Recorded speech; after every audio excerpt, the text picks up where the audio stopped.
কিও জোতা মারলেন কি লিগা? হেই গোলাপের ভূত তোর কথা কইতে কইছে কে? এখন আমরা বইছি গেতে তোকে নাটক দেখতে।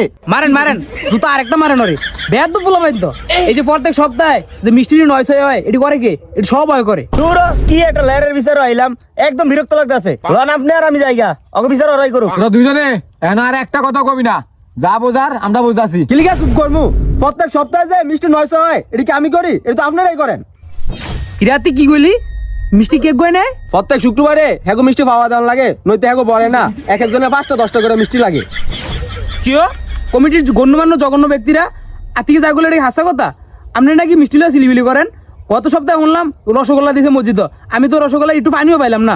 তুই রসগোল্লার পানি পাবি কইতো নে, হেরাই তো আগে 2 প্যাকেট লয়ে গেছে গা। কি ও সভাপতি সাহেব আতিকে তো সব ফাঁস করে দিল, এখন কি করবেন? সমস্যা নাই তুই থাম, এটা আমি হ্যান্ডেল করতে আছি।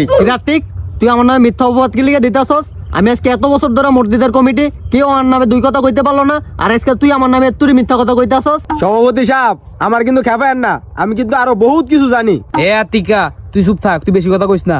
সভাপতি সাহেব আপনারা দুজনে মিল্লা যে এই যে মসজিদের মিষ্টি 900 করেন এটা কিন্তু আমি সব এলাকার মানুষের জানাই দিমু। এই বেটা কামাইল্লা তুই থাম, তোরা আমি বুঝাইতে আছি। থামেন আপনি আমার থামাইতে পারবেন না। আমার যে এই মিষ্টির হকটি আপনারা মাইরা খাইছেন এটা কি আমি এলাকার মানুষের না